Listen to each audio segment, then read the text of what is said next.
You may be seated.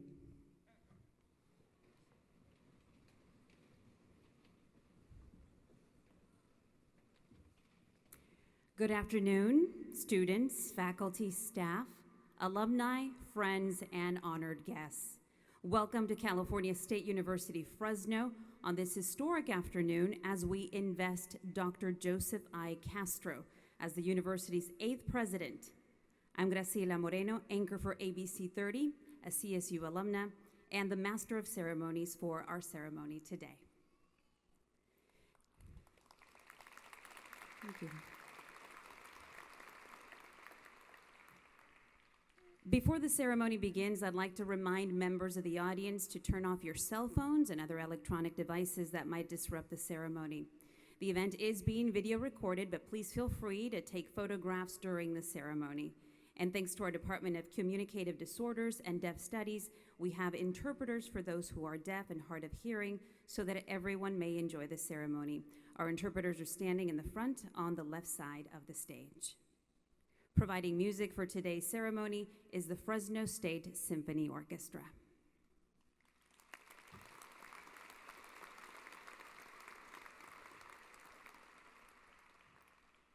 Now, to open today's ceremony and to help us reflect on the spirit of our gathering, I am honored to introduce Reverend Paul Binion of Fresno Westside Church of God and member of President Castro's transition team, who will deliver the invocation.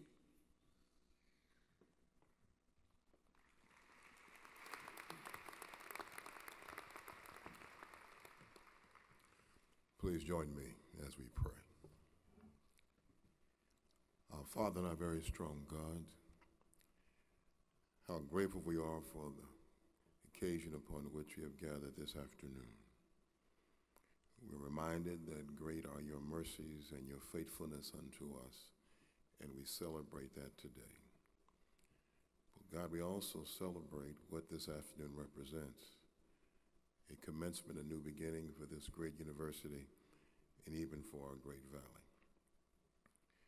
We are thankful, Lord, for the young man that you have sovereignly orchestrated to be our new president, Dr. Joseph Castro. We're grateful for the preparation and his life experiences that helped to make him the leader for this day and this time. We do understand, Lord, from your word that leadership must have integrity of heart and skillfulness of hands. And we have found him to be such a person. And now, God, we embark upon this new era, new generation of leadership. Your blessing and favor rests richly upon him, not only him, but also his family. And we're reminded, God, of your promise to us that you have a future for us that is prosperous and hopeful and bright. And we are declaring that for our leader in our university this day. We thank you, Lord, for hearing and honoring our prayer. In Jesus' name, amen.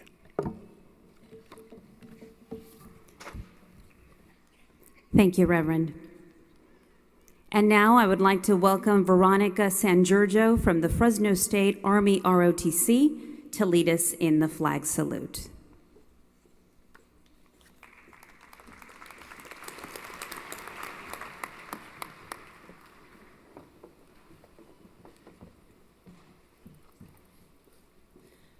I pledge allegiance to the flag of the United States of America and to the republic for which it stands, one nation, under God, indivisible, with liberty and justice for all.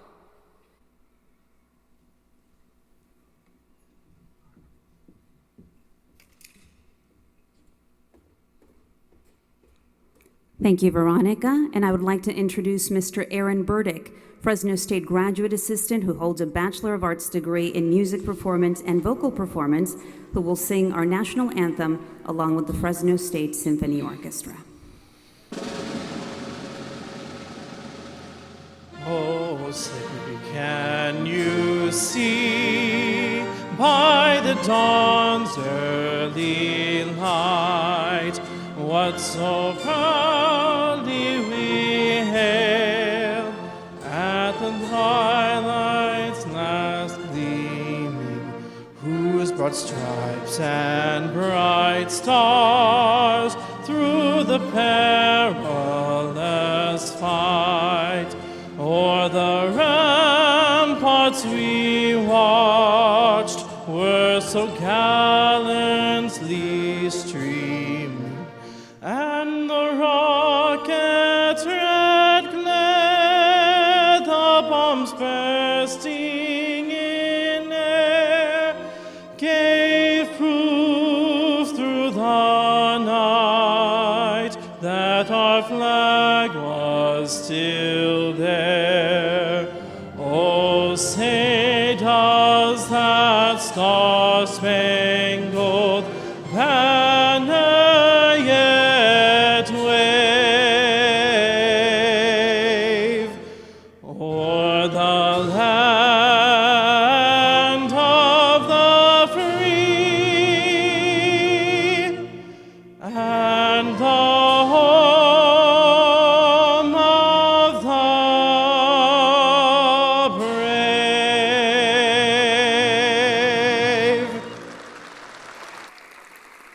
Thank you, Aaron. That was beautiful.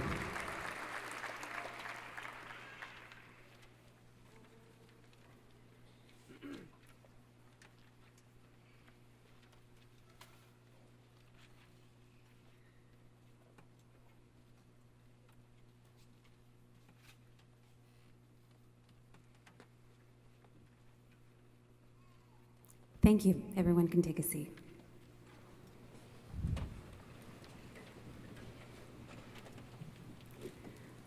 On this historic occasion, I would like to begin by recognizing some of our distinguished guests. Would the members of the California State University Board of Trustees please rise? And everyone, if we can please hold our applause until each of the trustees is recognized. Trustee Bob Linscheid, Chair. Trustee Hugo Morales. Trustee Lawrence Norton. Trustee Stephen Stepanek. And Student Trustee Cipriano Vargas. Thank you, each of you, for joining us today.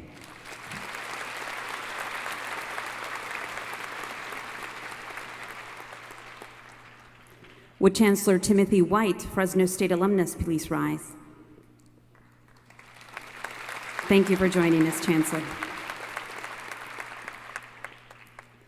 And would all of the CSU system presidents seated on stage please rise, and again, please hold your applause until each of the presidents is recognized. President Leslie Wong, San Francisco State University. President Leroy Morishita, California State University, East Bay. President Joseph Shealy, California State University, Stanislaus. President Michael Ortiz, California State Polytechnic University, Pomona.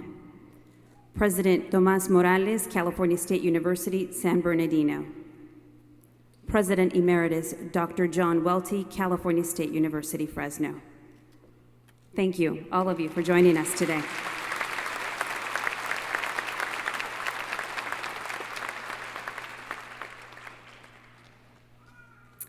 Would members of the UC Regents please rise? And again, we'll hold our applause until each of the UC Regents is recognized. Fred Ruiz, Vice Chair, Board of Regents, and Ralph Ochoa, UC Regent Emeritus. Thank you.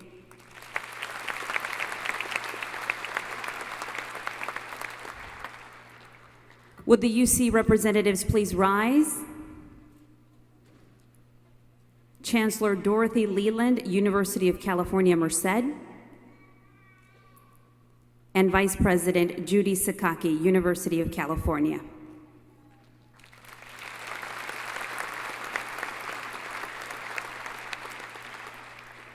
Would members of the community college system please rise? President Carol Goldsmith, West Hills College, Kalinga. President Deborah Aikida, Willow International Community College. And President Ron Taylor, Merced Community College. Thank you for joining us.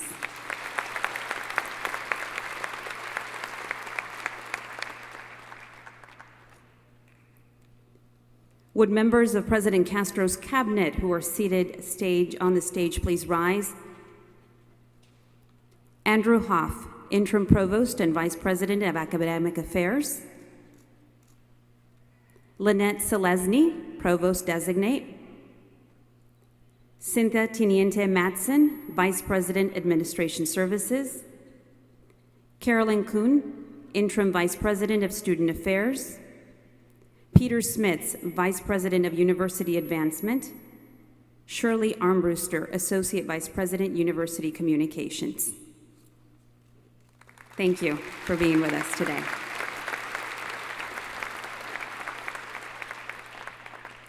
Now would the Academic Senate leadership please rise? Lynn Williams, immediate past chair,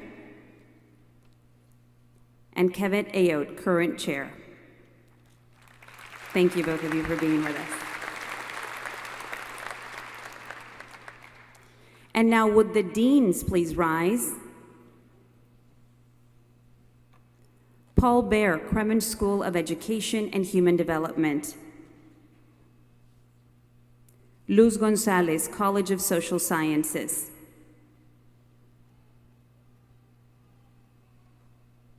Vida Samian, College of Arts and Humanities.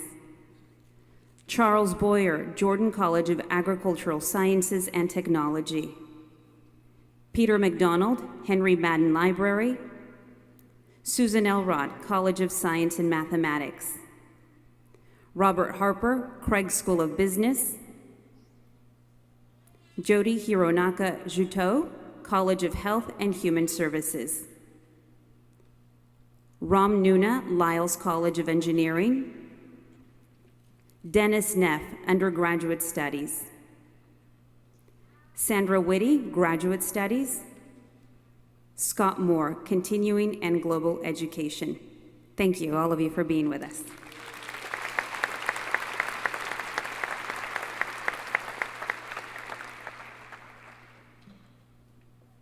And now we would also like to welcome several members of our audience. Councilmember Paul Capriolio, Councilmember Blanc Zhang, Councilmember Steve Brandau, Assemblymember Connie Conway, and Congressman Jim Costa. If you can all please rise.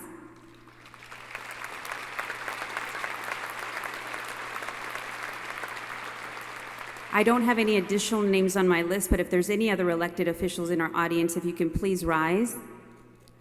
Henry Perea, Supervisor Henry Perea, my apologies. I saw you coming in. Thank you so much. Thank you all of you for being here today. Also, in addition, we'd like to welcome the county superintendents. If there's any in our audience, if you can please rise. Thank you so much. Thank you for being with us.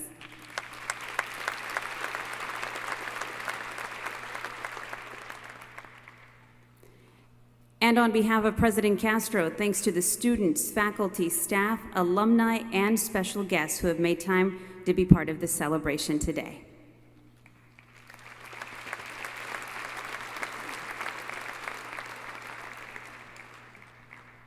Now, in honor of President Castro, we will recognize a number of individuals who will provide official greetings on this historical occasion.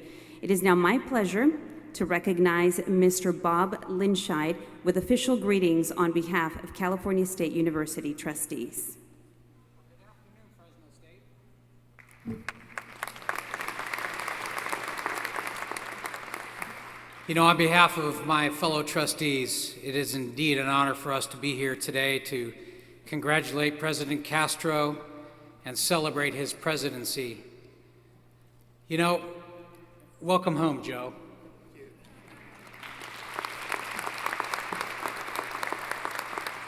And of course, happy Mother's Day to all the mothers in the audience.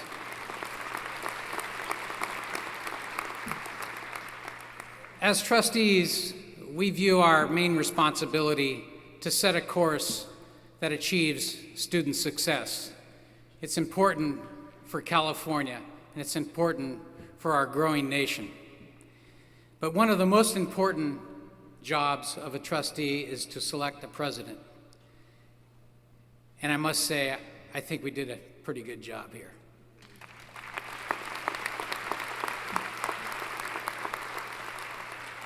Now, you as a community also have a responsibility to help President Castro engage the community, engage with the students, engage with the faculty and staff, and of course, to win a few more football games. So President Castro, on behalf of your colleagues on the Board of Trustees, we congratulate you and we offer you our unwavering support. Thanks, everybody.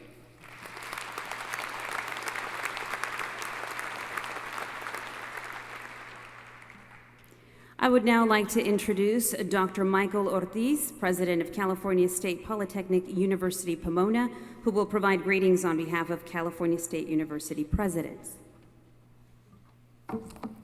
Thank you. President Castro, Chancellor White, students, faculty, staff, friends, colleagues, and distinguished guests. I bring welcome from the 22 presidents of the other California State universities. President Castro and I met 15 years ago, it's hard to believe, and there was more of him then and less of me. So we've kind of altered our routes in that regard. But he was assigned to develop a new UC Center in Fresno, which became the precursor to UC Merced. And it's still here because I drove by it last night. He was smart, enthusiastic, and had a great vision. But one thing always puzzled me. He came from Hanford, and he went to Berkeley.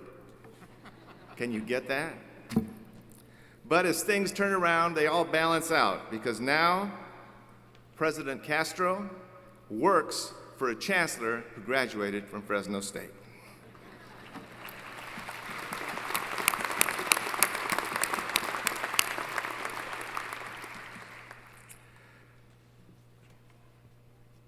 When Joe first got here, he was, as I said, very enthusiastic about the challenge that was presented to him, and he did a marvelous job. But he took some on-site training. I mean, we had to give him a little bit of education when he got here. Coming in here thinking that, the UC is going to move forward and do all this stuff in Fresno.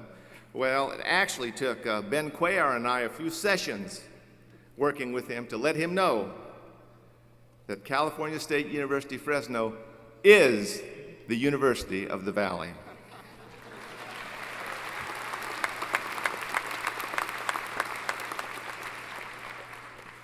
But he was a quick learner. He realized that collaboration was the key to the realm.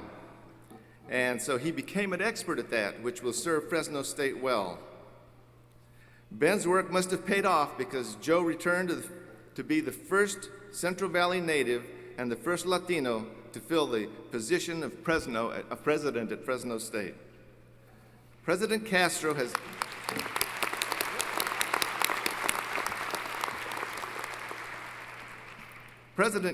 has already demonstrated his commitment to accessibility and to a quality education, and certainly to degree completion. He strives to raise the academic profile of the university and will continue the strong tradition of Bronco athletics. Most importantly, he is someone you can trust. He also brings the hardest working volunteer and partner you could ask for, and that is his wife, Mary.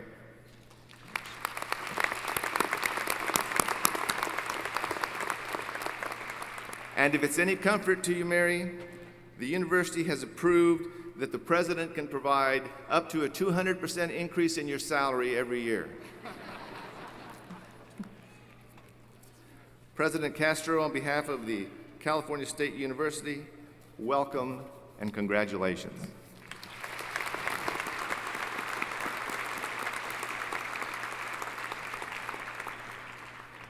Thank you, President Ortiz. Now, on behalf of the students of California State University, Fresno, Mr. Moses Menchaca, President of Associated Students Incorporated of California State University.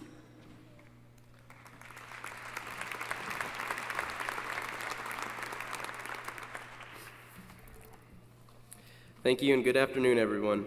As it was said, my name is Moses Menchaca and I'm currently the ASI president. I have the privilege of working with President Castro next year as I was reelected for a second term. I am honored today that President Castro has given me the opportunity to speak to all of you regarding this past year of working with him. I'm here today to represent and speak on behalf of over 23,000 students from the CSU Fresno State. As a unified student voice, I gladly say we are proud to have President Castro as our university president. I also wanted to take this time to thank the search committee for choosing President Castro. As was mentioned, it was a great choice, and we have been proud ever since he's come back to Fresno State. Since stepping onto campus, President Castro has actively engaged students and encouraged students to step out of their comfort zones. One small example of this is when he first stepped onto campus, we had lunch together, and he talked briefly about Twitter. Me being skeptical of social media, had just gotten Facebook a few weeks before, but he talked me into getting a Twitter account. Since then, I don't think he realizes it, but my goal has been to get more followers on Twitter than him. Unfortunately, I currently have 260 followers. He has somewhere of 2,660. So if you haven't already, please follow me at Moses Armanchaka. I'll go ahead and wait as you all pull out your phones to do that real quick. It was very interesting to see President Castro use this as one of many ways to engage students. He was able to excite students by simply retweeting or favoriting a message that they had said. He's been transparent and always discussing current things that he is working on.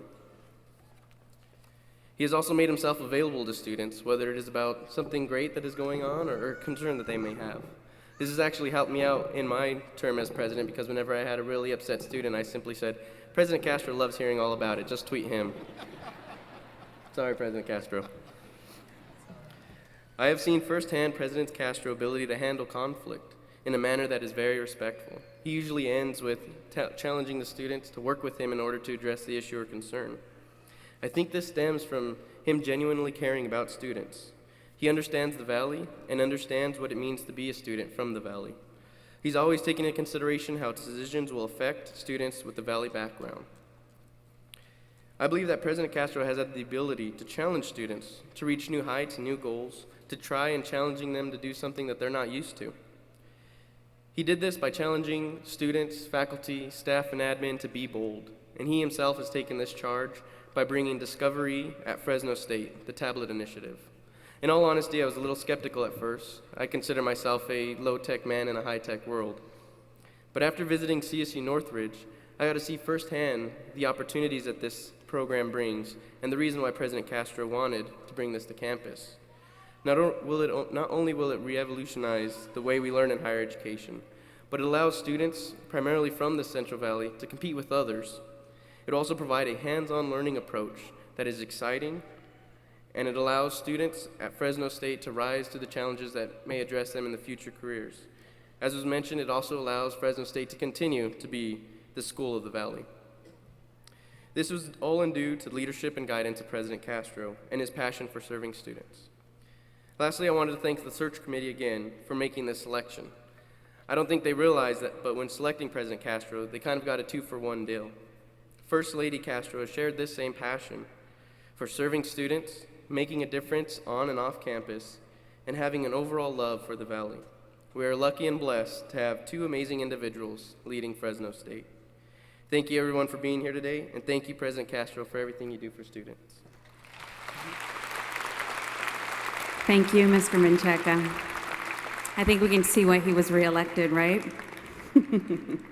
Well, on behalf of the faculty of California State University, Fresno, Dr. Lynn Williams, immediate past chair of the Academic Senate.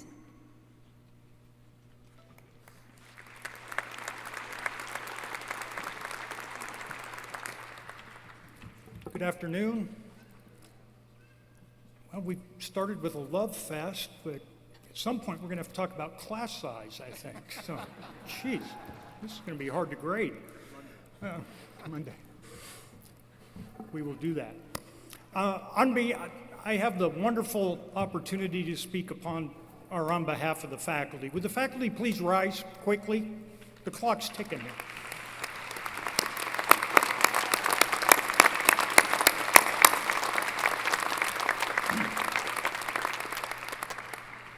As you can well imagine, with this group, to speak with one voice can be challenging sometimes. But President Castro, there is a couple of things I can tell you about this group.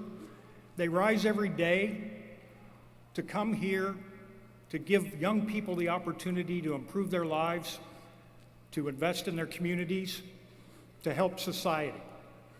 And at the end of the day, they evaluate how that day went, how they'll do better tomorrow, and then they come back and do better tomorrow. It's an incredible group of people to work with. We're given the opportunity to work with outstanding young people, and we appreciate that. And in closing, I thought briefly that this was really about P's. It's about people, places, and points in time. And now we have an incredible team here that will give us the opportunity to move Fresno State forward in those areas.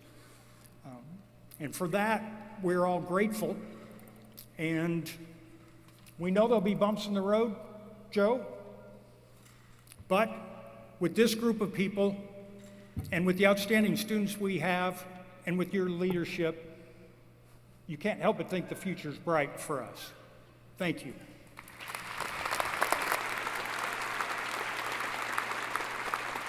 Thank you, Dr. Williams.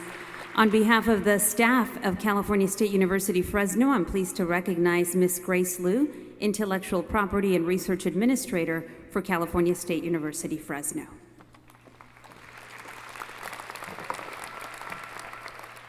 Good afternoon.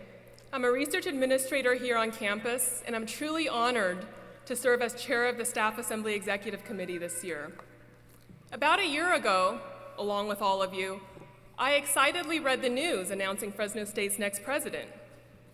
When I read that a Hanford native was returning to the Central Valley to take over the presidency, I immediately felt a bond with the new president, Joseph Castro, and his wife, Mary Castro. Like them, I am a native of Central California, and like them, I left for a number of years before returning home. It is a journey I call the longest road back home. For those of us lucky enough to grow up in this area, we grew up in agricultural regions and close-knit communities. We believe in substance over style. We know that nothing is given to us. The land must be worked before it will produce. We accept the good and the bad. After all, sometimes it rains and sometimes it does not. Many of us are the sons and daughters of immigrants who started from humble beginnings, believing that good seeds planted in fertile soil, cultivated diligently, will bear fruit in its own time. And for those of us who left the Central Valley for a while, we realized when we got to the big cities that we left a part of our soul in this region and with its people. Many of us felt the pull to return, and we returned very different people. While we may have left to pursue excitement and adventure, we returned humbled with a deep commitment to serve. I know President Castro and Mrs. Castro shared this commitment to serve the people of our region. It is evident in everything they do. I appreciated President Castro taking the time to visit every single office and department during fall semester. I know he found a university filled with staff who routinely sacrifice and do more than their job description without demanding credit. We all know the Paul Harvey "So God Made a Farmer" poem made famous by recent commercials. Let me add a few stanzas to that great poem.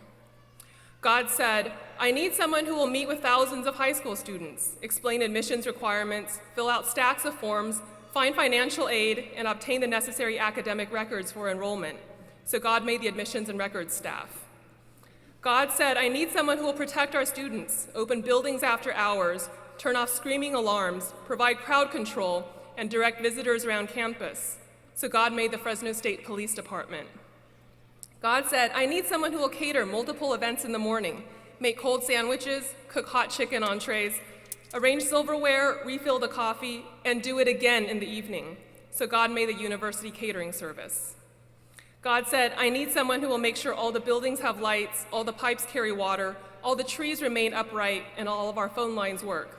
So God made the facilities management department. Our university is filled with hardworking people who labor to keep the university functioning, growing, and prospering. We are thrilled to have a president who comes from that same stock. Thank you, President Castro and Mrs. Castro, for taking the longest road back home. We look forward to the bold journey ahead.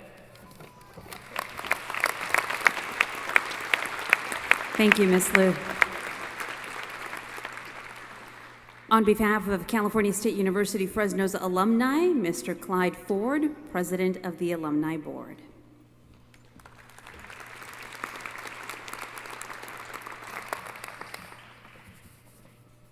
Chancellor White, CSU trustees, President Mrs. Castro, and guest.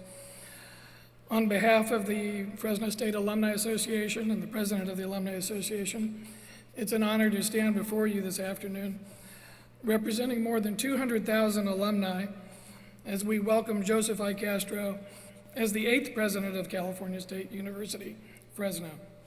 Joseph, Mary, welcome to our family. My Fresno State journey started in 1976. I first moved to Fresno to attend Fresno State, bright-eyed, bushy-tailed, graduated with my bachelor's degree in business, now the Craig School, and then my master's in business in '84. If I've done the math correctly, Fresno State has been part of my life for the last 38 years. It's provided me a strong educational and professional foundation, like it's done for many tens of thousands of our graduates worldwide. Fresno State was founded in 1911 with 150 students. Today, our campus comprises 1,400 acres and 23,000 students. Next Saturday, Fresno State will host its 103rd commencement, honoring the class of 2014, the first ceremony for President Castro to preside over.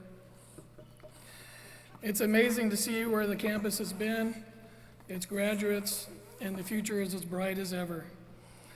Last month, the New York Times stated in an article on what makes a positive college experience. It's the people, not the programs, that make a positive difference in higher education. At Fresno State, it's the people and our bold leadership from President Castro that will make that positive difference. The Wall Street Journal reported earlier this month that a new Gallup survey of more than 30,000 college graduates from all 50 states found that it's not where you go to college, but how you go to college that counts. In other words, it's the activities and the experiences outside the classroom that augments what's learned inside the classroom. When I first met Joe, I knew he got that. He was very concerned with recognition and engagement of students, student success, and he understands that our campus is the heart and the soul of our Central Valley. Just in case you didn't know, Fresno State is one of 23 campuses in the California State University system, the largest university system in the world with nearly 440,000 current students and soon to be 3 millionth graduate. The official seal of the CSU includes an outline of the state of California, the lamp of learning, the book of knowledge, and the year the university system was founded in 1857. The CSU seal also includes 3 Latin words, vox verita vita. They translate in English to voice, truth, life, or literally, speak the truth as a way of life. To alumni, family, and friends, and my colleagues, and to the young people in the audience today, I challenge you to remember these words in all that you do. Speak the truth as a way of life. And to all the Fresno State Bulldogs of the future in the audience today, we look forward to seeing you here on campus. Thank you for your time and attention, and please welcome me in joining President Joseph I. and Mary Castro to Fresno State. Thank you.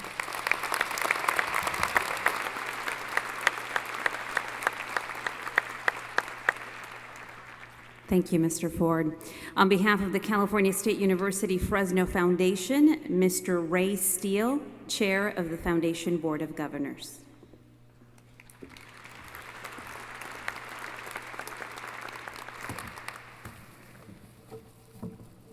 You know, it's an honor and a privilege to stand before you as a representative of the Fresno State Foundation and the communities throughout the valley that this university serves. I'm just one of several thousand Fresno State alumni whose lives were dramatically enhanced because of what this university did for us. And we take enormous pride in this university's achievements and the communities and people that Fresno State serves. And we welcome and we share Dr. Castro's passion to embrace innovation and generate new ideas and to push ourselves into new realms. As he's often repeated, let's be bold. And he's the right leader to help us build on our past success and chart a powerful course of action for a bright future. So it's with great expectations that we join you, President Castro, to write that next and enlightening chapter in the history of Fresno State. Because we appreciate your understanding of the role that alumni and friends in the surrounding communities can play in taking Fresno State to the next levels of excellence and achievement. And we pledge to partner with you and your leadership team and the faculty and the staff to make this university even more exceptional as the intellectual and economic engine for this region. In the 10 months that you have been our president, you have demonstrated with great sincerity and great passion your desire to effect positive change and improve student success. And your academic and professional qualifications and your experience are as commendable as the personal relationships you have nurtured with the people and the communities that this university serves. And we are really pleased that you have accepted this mission to guide us. But you know, it was about 30 years ago that a young Joey Castro, a bushy-haired Hanford High School bullpup who flipped burgers at a fast food restaurant, left this region to enhance his academic and professional experience, but always staying in touch with the Valley with a temporary career stop in Merced and frequent visits to his hometown. Well, he's back with us now as Dr. Joseph I. Castro, a grown-up cardinal and blue bulldog who is now flipping switches on campus and in the community to shine beacons on his great vision to enhance the academic reputation of this university and elevate student achievement.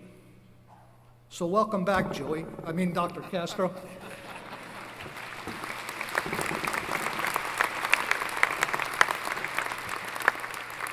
Because we are so pleased that you have come home, and we pledge the support of the communities of this region and the alumni and friends of this university to help you succeed, because proudly we will cheer you on. So Dr. Castro, be bold, but have fun and make a difference.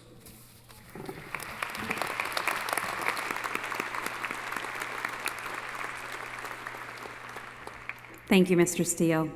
Well, that concludes the official greetings, and now it is my honor to invite Miss Gladys Ruiz, who is graduating next week with her Master's in Fine Arts Creative Writing, Poetry, to the podium to present today's reading.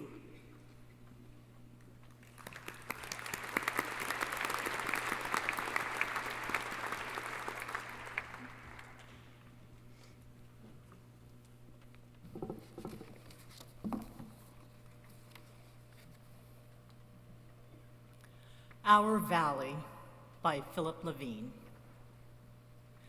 We don't see the ocean, not ever, but in July and August, when the worst heat seems to rise from the hard clay of this valley, you could be walking through a fig orchard when suddenly the wind cools, and for a moment you get a whiff of salt. And in that moment, you can almost believe that something is waiting beyond the Pacheco Pass. Something massive, irrational, and so powerful, even the mountains that rise east of here have no word for it. You probably think I'm nuts, saying mountains have no word for ocean. But if you live here, you begin to believe they know everything. They maintain that huge silence we think of as divine, a silence that grows in autumn when snow falls slowly between the pines and the wind dies to less than a whisper and you can barely catch your breath because you're thrilled and terrified. You have to remember this isn't your land. It belongs to no one, like the sea you once lived beside and thought was yours. Remember the small boats that bobbed out as the waves rode in, and the men who carved a living from it only to find themselves carved down to nothing. Now you say, this is home. So go ahead, worship the mountains as they dissolve in dust. Wait on the wind. Catch a scent of salt. Call it our life.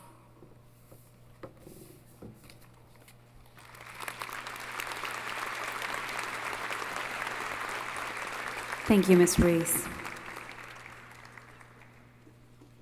Presenting today's keynote address is Dr. A. Eugene Washington.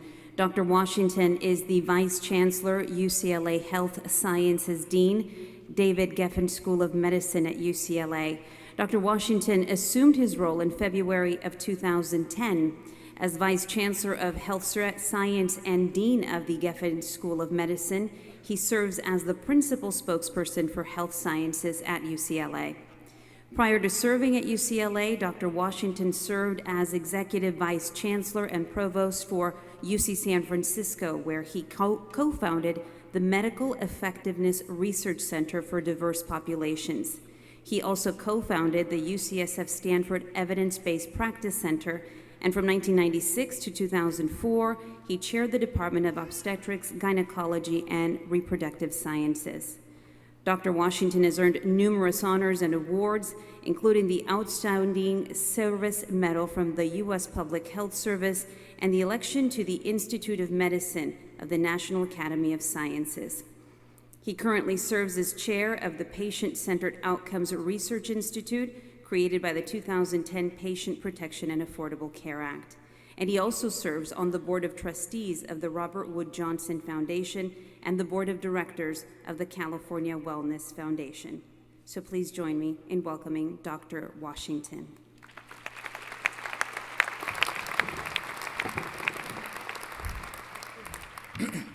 Thank you, Ms. Marino.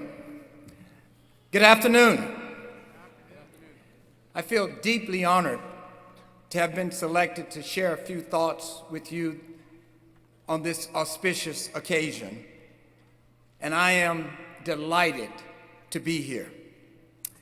I want to express my thanks to the Fresno State University community and to my friend, Joe Castro, for inviting me. I want to also convey greetings from the UCLA family to all gathered here, the distinguished individuals on the diocese, friends, family members, leaders across the valley, and particularly strong supporters of Fresno State University, and especially greetings to our colleagues at the university, the faculty, the staff, and the students. As a symbol of our respect and best wishes for you, I have been authorized to wear a red tie. Now, you have to understand, when you're from Los Angeles and our rival across town colors are red, President Castro, Chancellor White, Regent Ruiz, at UCLA, we don't do red. However, today, I'm running with the Bulldogs, so I've got red on.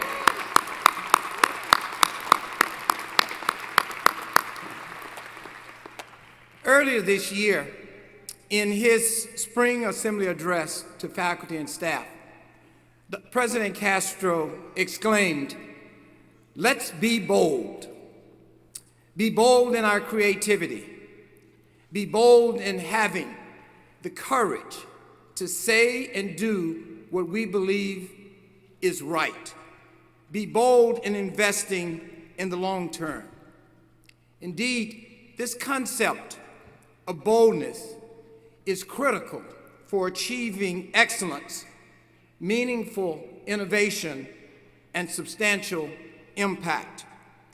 I would like to add to this concept the idea that to fulfill bold aspirations, you also must have effective leadership. And what do I mean by effective leadership?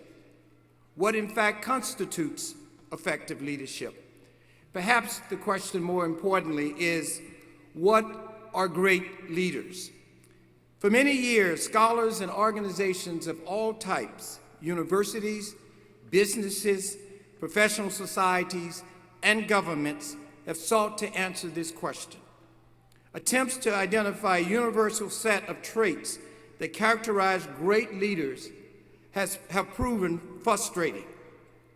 Think for a minute about the many attributes ascribed to leadership. Each of you, no doubt, has your favorite list. Attributes that spring to mind are vision, energy, charisma, intelligence, a sense of direction, and an ability to motivate. I would not quarrel with you about any of these. These personal attributes, however, I believe, depend on the context for successful expression. Given the diversity of context in which leaders find themselves, many experts have concluded that there is no universal set of traits that characterize great leaders in all situations. I disagree.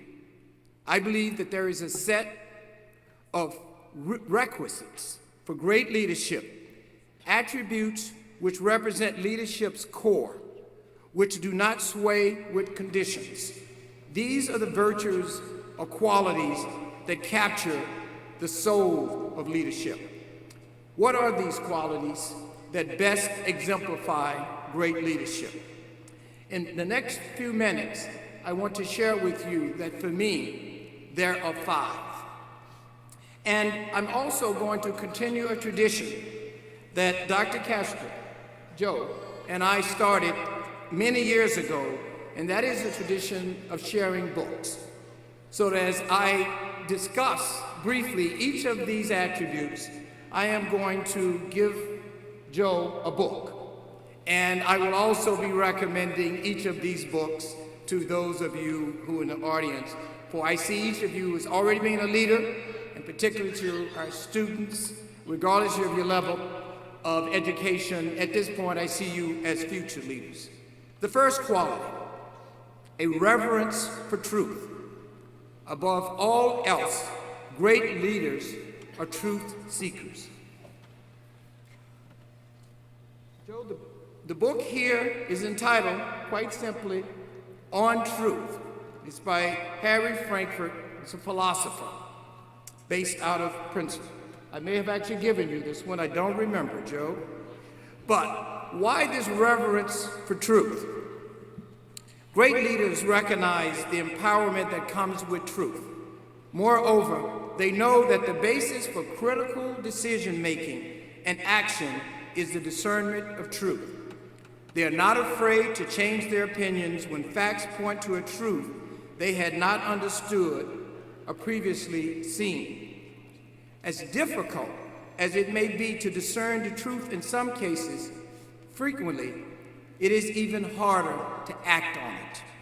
Great leaders' reverence for truth obligates and arms them to do just this. The second quality is a sense of mission. Great leaders are on a mission. The book, Joe, that I have for you here is Outliers by Malcolm Gladwell, and many of you have read this book or heard about it. Gladwell describes individuals who've really changed the world. These are individuals on a mission. And he brilliantly characterizes people as being outliers who are extraordinarily good on one end, and some outliers who are extraordinarily, bad on the other end. Well, it nevertheless captures the sense that the great leader is on a mission. And this mission is not about a specific task or project, but about a meaningful life. Two synergistic forces drive this sense of mission. One force is the unquenchable desire to make the world a better place for others. This fire within compels leaders forward, constantly searching for ways to help other people. This fire within also spreads, inspiring others. The other force is the recognition that life is finite. This reality compels great leaders to be efficient. They recognize that their time is limited, so they don't waste it living someone else's life. Driven by this duality, the fire within and the finite life, great leaders achieve great things, especially when faced with great necessities. Fresno State University community, your president, Joe Castro, is the epitome of an exceptionally good outlier, and believe me, he is on a mission. The third quality, a proclivity for nurturing. Great leaders are natural nurturers. The book here, Joe, is a book entitled A Dolores Huerta Reader by Mario Garcia. And this book focuses on this truly extraordinary individual. A farm labor leader, civil rights advocate, who we all know and who's beloved, who was and still is deeply passionate and unbendingly dedicated to social justice. In this case, great leaders focus on nurturing because, in fact, they derive invaluable joy from developing other people's talents, freeing individuals to express themselves, and supporting people in achieving their goals. Why is nurturing a vital requisite for leadership? It is because people represent the present and the future more than anything else. Great leaders understand that their life is but one leg in a perpetual relay race. While they hold the baton, their goal is to push as hard as they can, knowing that at the end of the day, they have to pass that baton on to someone else who hopefully will be prepared. For the great leader, this preparation of others becomes a day-to-day raison d'etre. The fourth quality, a penchant for selflessness. Great leaders eschew personal attention. The book in this case, Joe, is Give and Take by Adam Grant. And Joe can't see this, but if you haven't noticed the trend, the books are getting bigger and bigger. Okay. Just wait till I pull out the last one, Joe. Okay. Grant categorizes people, particularly in a professional setting, as falling into one of three categories. He says there are takers. These are individuals who want to get more than what they give. I give you one, Mary, and I take three from you. That's the taker. Matchers, these are individuals who thrive to preserve an equal balance of giving. They believe in tit for tat. Givers are a rare breed of people who contribute to others without expecting anything in return. If you're a giver in whatever setting, but particularly at work, you simply strive to be generous in sharing your time, your energy, your knowledge, your skills, your ideas, your connection with others who can benefit from them. Great leaders tend to focus on their team or cause rather than their own accomplishments. For them, the greatest reward is in the achievement of the greater goal rather than the recognition for doing it. The great leader believes that old proverb that says, and I quote, "Much can be accomplished by one who does not need credit." By the way, if you don't already know this, Joe Castro is the quintessential giver. And fifth, but certainly not last, the fifth quality is a reservoir of faith. Great leaders are advantaged by their faith. True to my word, this book is thicker. But it is a great book about faith. And this is Team of Rivals.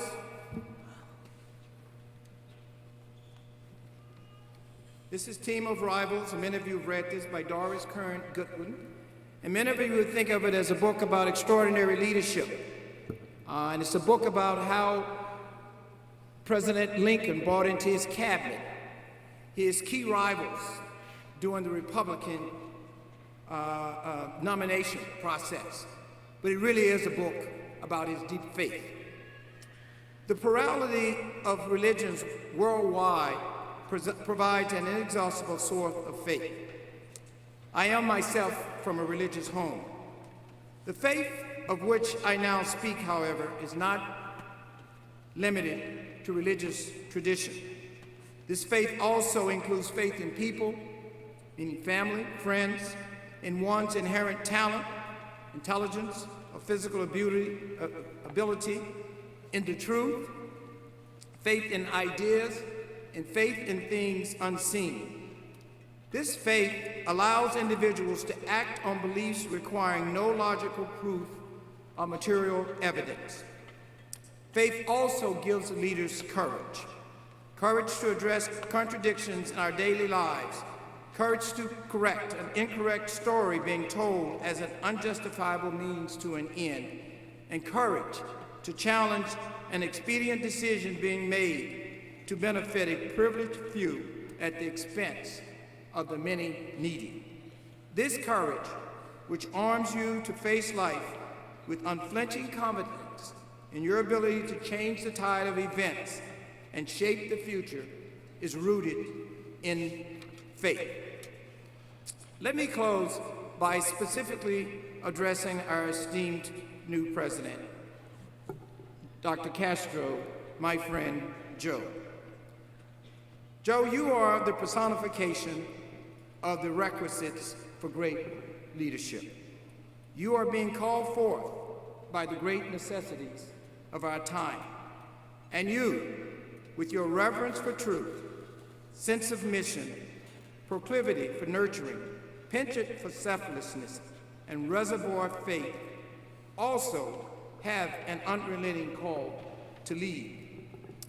With your extraordinary leadership, Joe, and the boldness of the faculty, staff, and students at Fresno State University, along with the strong and unwavering support of members across the Fresno State community and in the broader Fresno Valley, the future of this great university is indeed blindingly bright. To all here, you should know, if you haven't been convinced yet, that indeed the best is yet to come. Thank you again for this honor, allowing me to address you today. And again, to the university and to Joe, congratulations.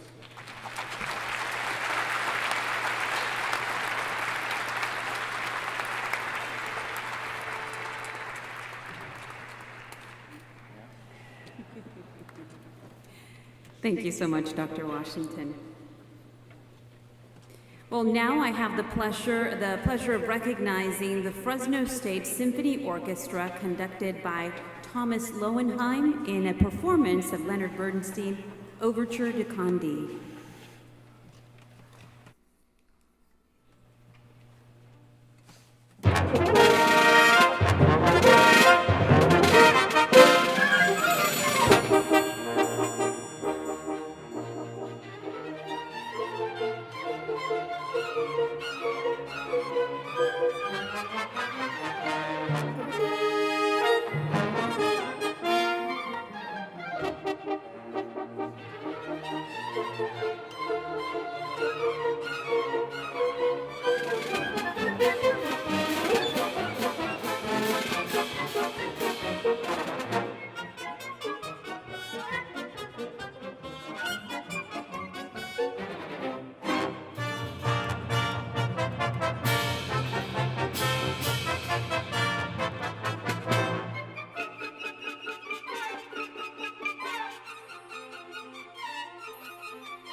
Thank you. It is now my honor to recognize and invite to the podium Dr. Timothy White, Chancellor of California State University.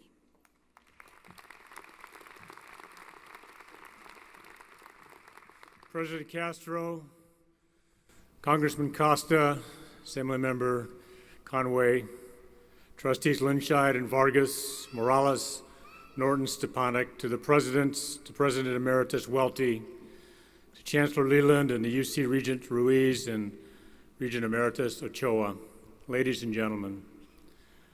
It's a profound honor to celebrate the investiture of Joe Castro here at Fresno State, one of my alma maters. And I'm particularly, I'm proud of that. I'm particularly gratified to see so many youth from the San Joaquin Valley here today. You give us hope for our future.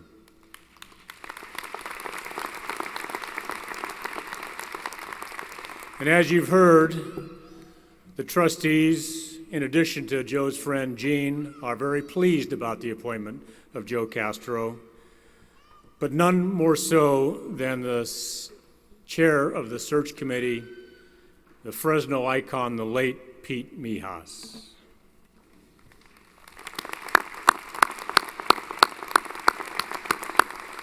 You know that Joe has a long history in public higher education, and you know, as the first Central Valley native to hold this position and the first in his family to graduate from college, he knows this community, he knows these students, he knows these families, and he knows the needs of tomorrow.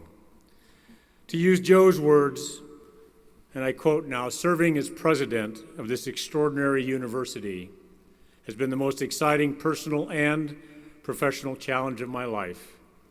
It is a perfect confluence of deep personal meaning, an incredible challenge, and opportunity."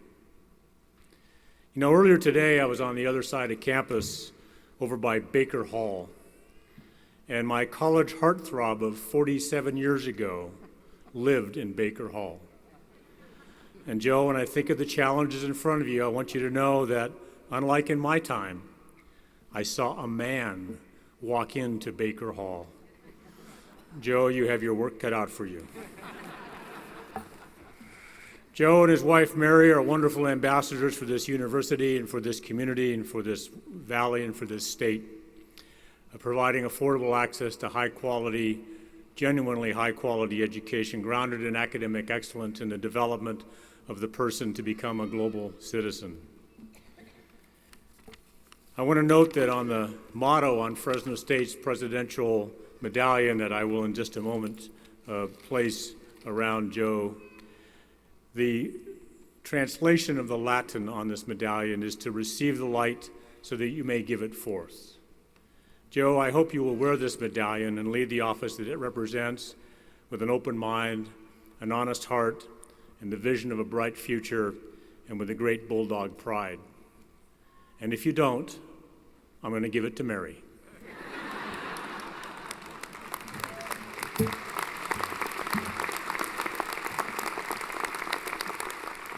If President Castro, Trustee Linscheid, and Trustee Morales could come over to stage left in front of the Castro family.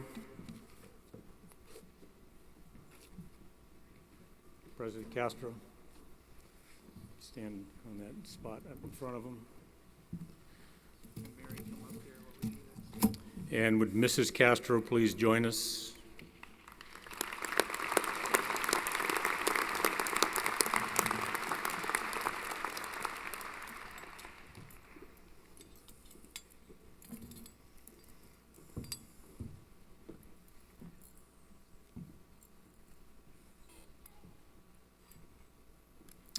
By the authority granted to me by the trustees of the California State University, I hereby invest you, Joe Castro, with the office of President of California State University, Fresno, with all of the honors and privileges, most importantly and profoundly, the authority and responsibilities and accountability pertaining thereto.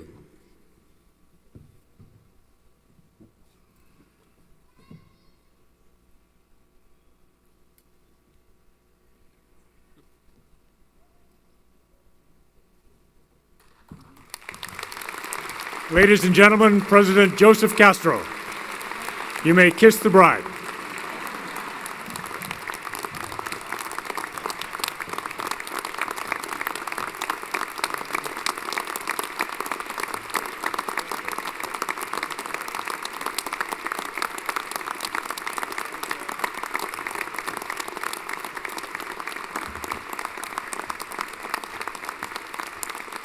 Thank you.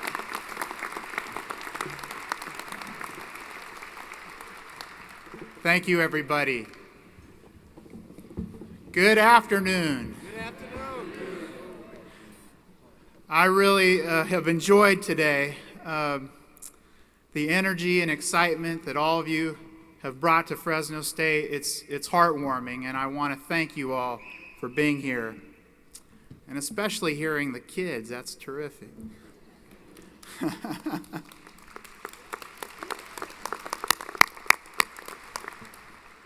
I have been blessed to serve at many fine universities, but let's face it, there really is no place like home, and I'm so happy to be here at home.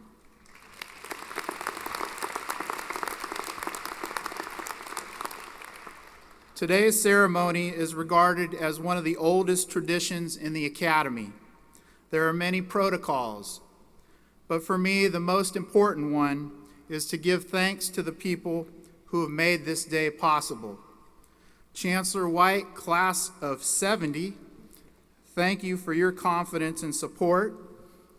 The university is so proud to have one of our own distinguished alumni leading the largest public university system in the nation.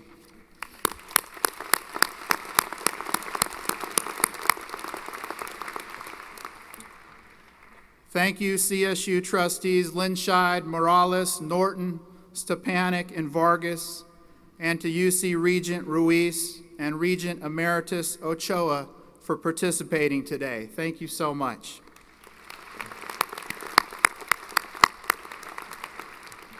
Thank you to my fellow CSU presidents, to President Emeritus Welty, welcome back.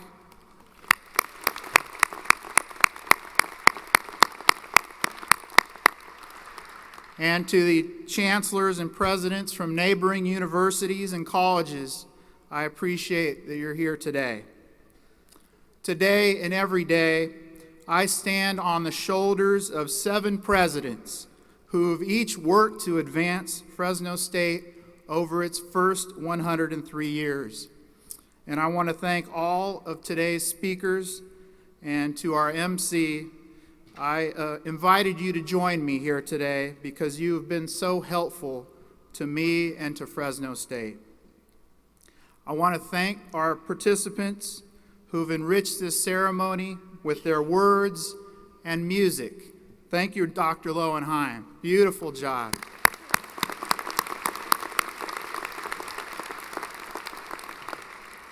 To my wife, Mary, thank you for being such a strong and effective partner.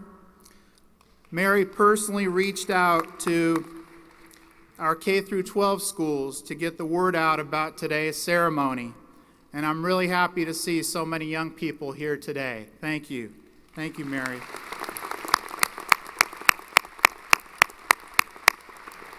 And I want to thank my children. We haven't all been together since Christmas, so it's Christmas in May for me. Isaac, who's here, Lauren, and Jess, who is not here because he'd be playing with these plants, so he's at home. But I want to thank them for being such an inspiration to me to do better for all young people and to remind me what is most important in my life.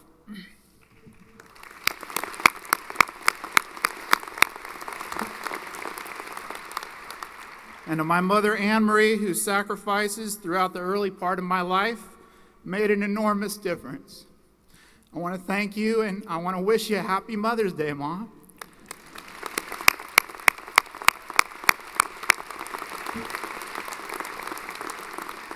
And happy Mother's Day to my sister April and all the mothers here today at Save Mart Center.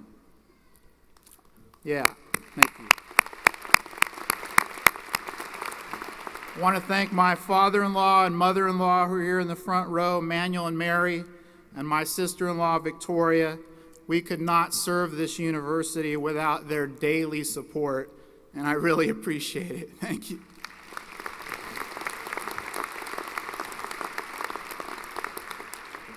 I want to thank all the family members and colleagues and close friends from Hanford and throughout the nation who are here today. I really appreciate that you took the time to come and spend the day. Thank you so much.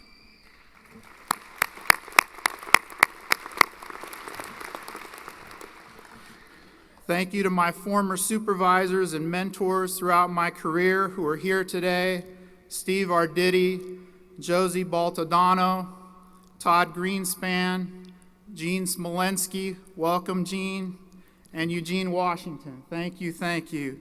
I'm indebted to you for the support you've provided to me along the way, and grateful that you came today. Thank you.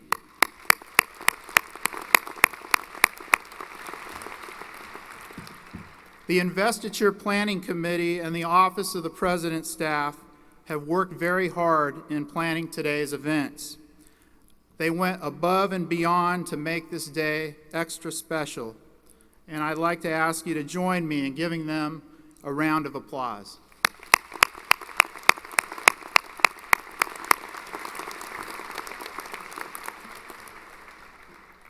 And to all of the sponsors whose contributions have helped us to put this event on for our community, I am deeply touched by your generosity, and all of us at Fresno State appreciate your support. Thank you so much.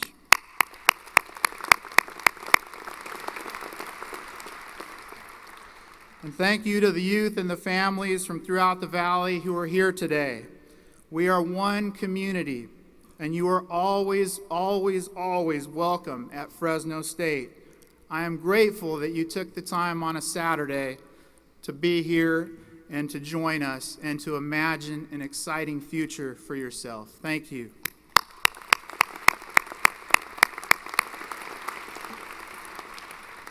And last, but definitely not least, I want to thank the Fresno State faculty who have come out in force, students, staff, and alumni for being here today.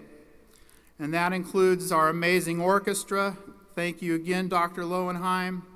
And thank you to our group of faculty and students in the Jordan College of Agricultural Sciences and Technology who are working hard, and they're still working right now, to prepare for today's launch of the Fresno State Bulldog Hot Dog. So get ready for that.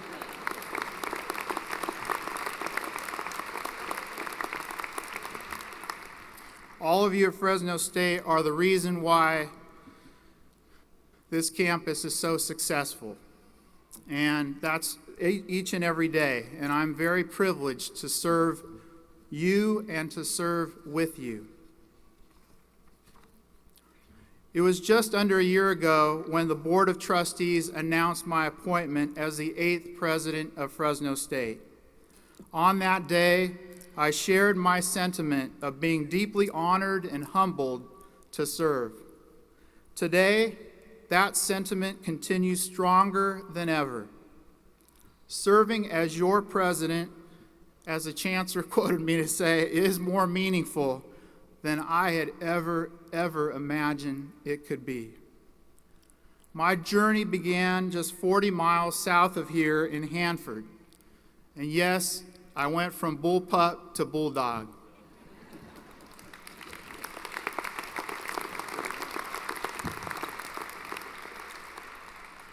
My great-grandfather helped to build the railroad through the valley, and my grandfather and his brothers began their lives as farm workers. My grandfather later delivered beer throughout the valley, and my sister and I were raised by my mother and my grandparents. And they taught us to work hard and to make short-term sacrifices to achieve our long-term goals. And I'm very happy to tell you that my sister has not 1, but 2 degrees from Fresno State.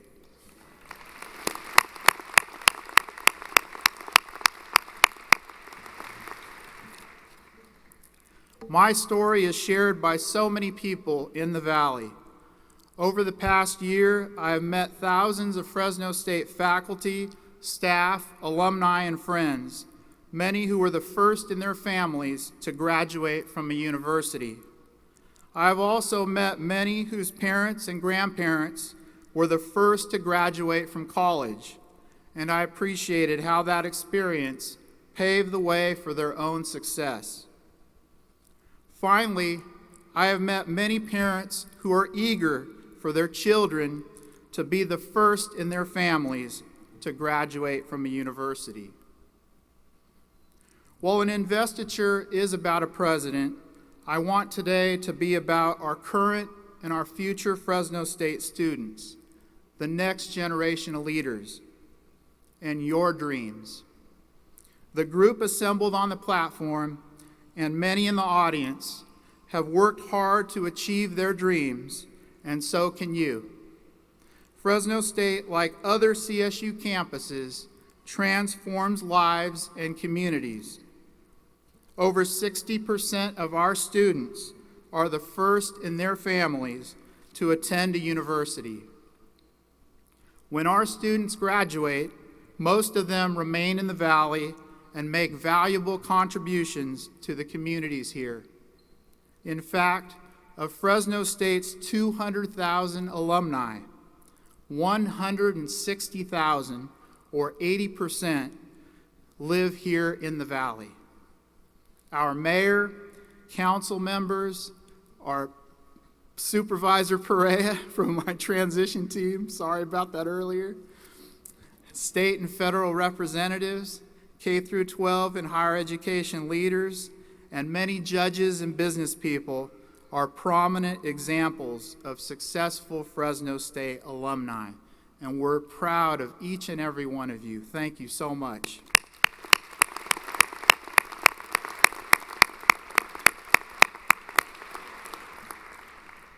Fresno State has a strong foundation thanks to the many people who've contributed to its success over the past 103 years. The Great Recession years were profoundly challenging for Fresno State, as they were for other colleges and universities around the nation. We are now in a period of stability, renewal, and modest growth. And guided by our passionate commitment to student success, we can and we will provide a higher quality education to more students. This week, Time magazine ranked Fresno State among the top 25 institutions in the nation for providing a quality education at an affordable cost. That's great news.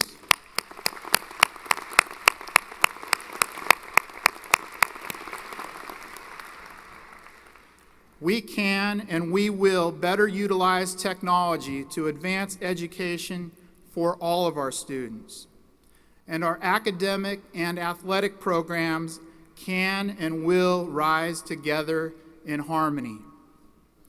I'd like to recognize our student athletes who are here today. I know it's finals and all that. Could you stand up, please?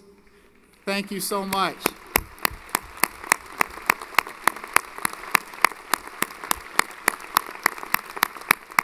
Thank you. We're very, very proud of you. The GPA for our student athletes was at an all-time high last fall at 3.11, and we're very proud of the fact that they're achieving in that way. Thank you.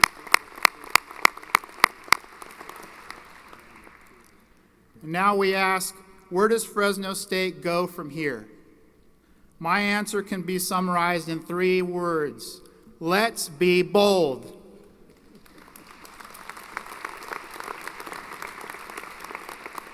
I want us to be bold in our thoughts and in our actions. I want us to feel free to express in a civil and respectful way what is on our minds. I proposed this theme in January, and I am heartened to see it happening every single day at Fresno State. In addition to being bold, I also want us to remember a simple phrase that my older children used to teach my youngest child. And this is 2 words: be nice. It is shorthand for civility, as we all speak the truth. Be bold, be nice.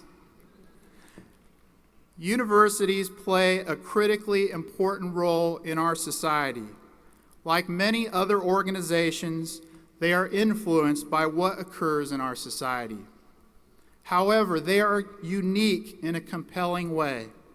Through its missions of education, research, and service, universities also shape our society in important ways. This makes universities special, and when they're functioning optimally, impactful, especially in a region where we have great aspirations for a stronger, more vibrant economy.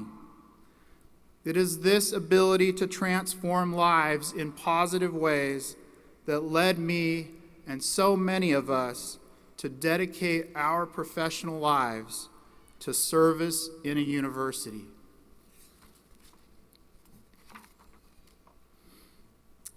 In universities and other parts of society, leadership matters. As leaders, I believe presidents have a moral responsibility to consistently do the right thing. The most difficult decisions at Fresno State come to my attention every day, as they should. And the right thing to do is sometimes in dispute, depending on one's perspective. Openness and honesty in decision-making is key. And leadership must occur at every level of an organization and throughout our communities. If we each tap into and connect our special gifts, we each have special gifts, if we can connect those special gifts in positive ways to address challenging issues, I know we can advance Fresno State to new heights of success beyond our imagination. So what does it mean to be bold? I want to provide a few examples of bold actions in service to our communities. In January, 40 Fresno State faculty members boldly responded to the call for volunteers to teach their courses in a new way using tablets through our Discover E program. They have been working together since then and will participate in an academy this summer to prepare for the program launch in the fall. We expect that over 1,000 students will participate this year and over 4,000 students by 2015. The Fresno State Foundation Board of Governors boldly responded by allocating scholarship funds that will defray virtually all of the costs for our students to participate in this program in its first year.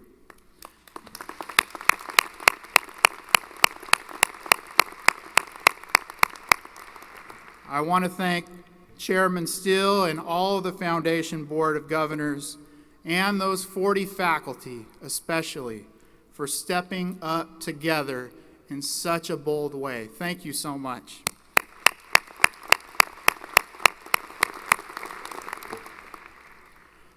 Last June, I was introduced to a fellow Hanford native. His name is George Soros, and he's sitting right there. George is a dairyman, a lawyer, and a national leader in agriculture. In the fall, I asked George to join our provost, Andrew Hoff, in chairing a commission on the future of agriculture. This commission was charged to imagine a new, bolder future for Fresno State's agricultural programs. Advancing our agricultural programs is one of my very highest priorities. The commission released its report yesterday, just yesterday. Among its many recommendations is for Fresno State to form deeper relationships with industry, form a food and agriculture institute, and work to secure new facilities and equipment. I am very excited about the ideas included, and I will work with my colleagues to begin implementation as soon as possible. Please join me in thanking George and Andy for their bold and inspired service, along with all the other commissioners, which I know is going to influence agricultural programming for generations to come. Thank you.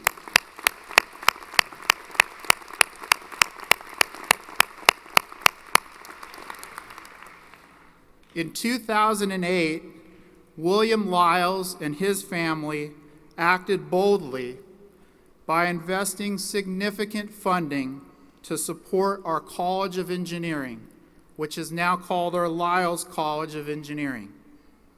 On the day after my appointment last year, Bill and I pledged to work together to support engineering at Fresno State so that we could produce more qualified engineers throughout the valley. And I have greatly enjoyed getting to know him and his family over the past year. Today, I am ecstatic to announce with our Dean, Ram Nuna, a new long-term partnership between Fresno State and Mr. Lyles and his family that will help take the Lyles College of Engineering to new heights of success. This 25-year partnership will be one of the most significant in our history, providing opportunities for more engineering students and faculty to thrive.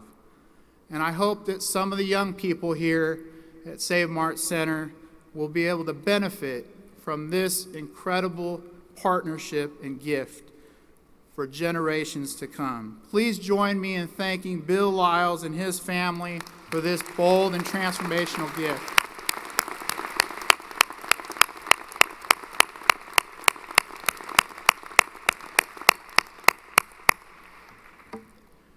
The Assemi family immigrated to the U.S.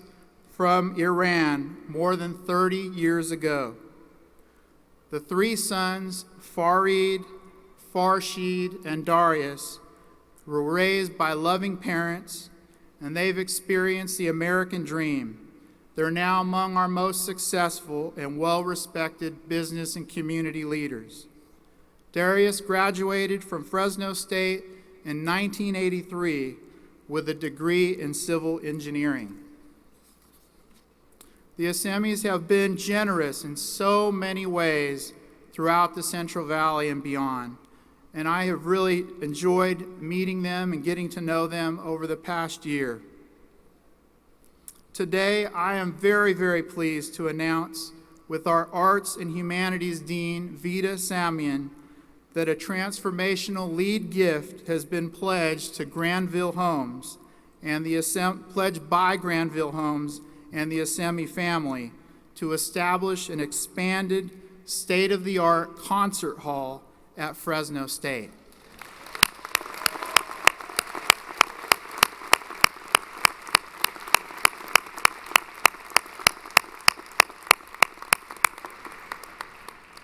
The expanded concert hall will serve our educational needs more effectively and will be a beautiful venue for our community to enjoy performances by world-renowned artists.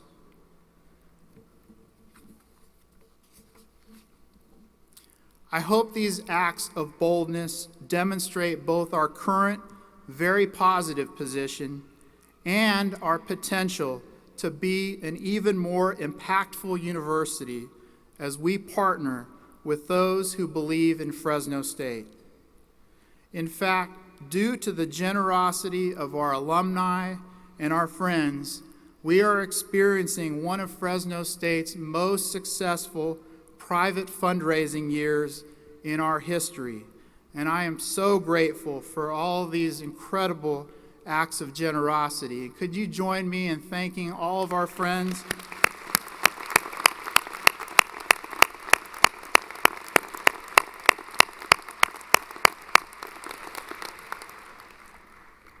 Why do these bold actions matter? They matter because Fresno State, along with K-12 schools and other colleges and universities, plays a vital role in strengthening our economy and improving the overall quality of everyone's life. They also matter because our youth need us to act in ways that will prepare them for even greater success than we are experiencing. The tradition of one generation paving the way for the next is a central theme in American society that I believe must be preserved. And if you look around, we owe it to the youth who are here to do our very best for them, right?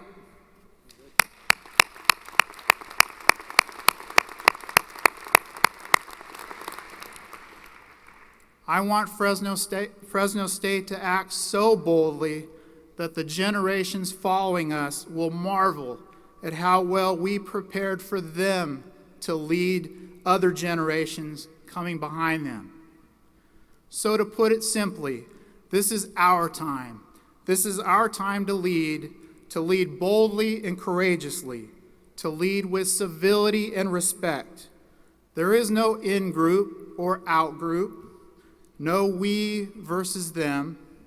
Every voice matters. Everyone matters. To achieve our bold aspirations, we must stand together as one Fresno State. Mary and I have spent the last year visiting virtually every corner of Fresno State and throughout the valley. We have met people in living rooms, restaurants, community centers, in big and small cities throughout the valley. We've been in backyards in Sanger and Reedley, churches in Fresno and Madera, a garage in Tulare. It was a very nice garage. A high school in Merced with hundreds of parents on a rainy day, all there because of their children. They wanted something good for their children.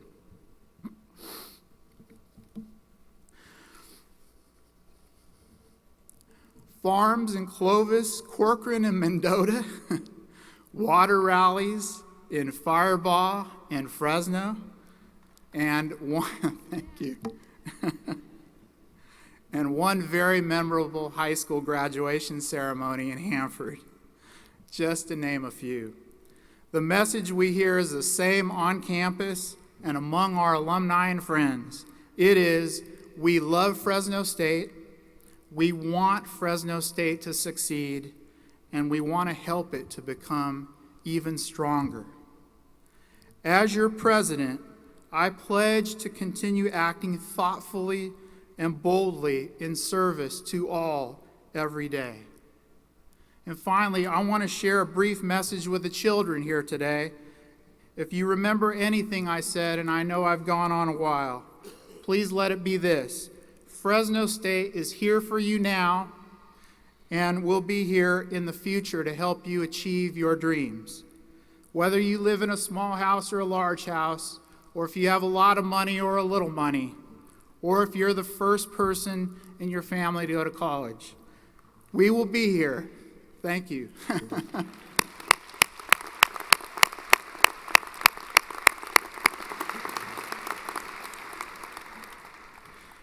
If you work hard, if you tap into your special gifts, and if you focus, as Dr. Washington said, on a life of meaning and service to others, your future will be bright. And we believe in you here at Fresno State. I want you to know that. We believe in you. And to all of us here today, if the future of our children is bright and Fresno State's future is bright, so is the future of this great valley. Please, please join me in boldly shaping our future. Thank you so much, and may God bless each of you.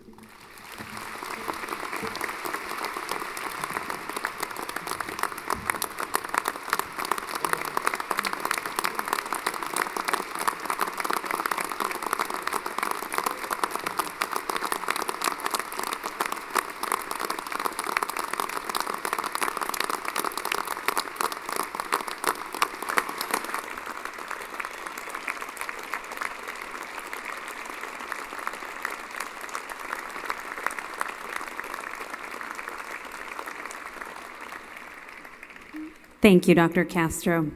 Well, ladies and gentlemen, that concludes our ceremony. I would like to bring back to the podium Aaron Burdick, back to lead us in the alma mater. President Castro will lead the recessional, and we ask that you remain seated until the platform party has exited the arena.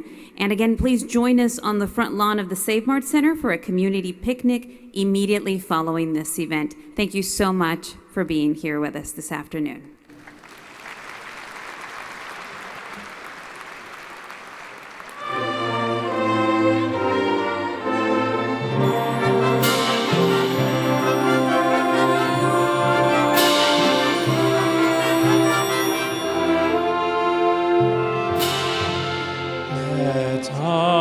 In song our voices raise in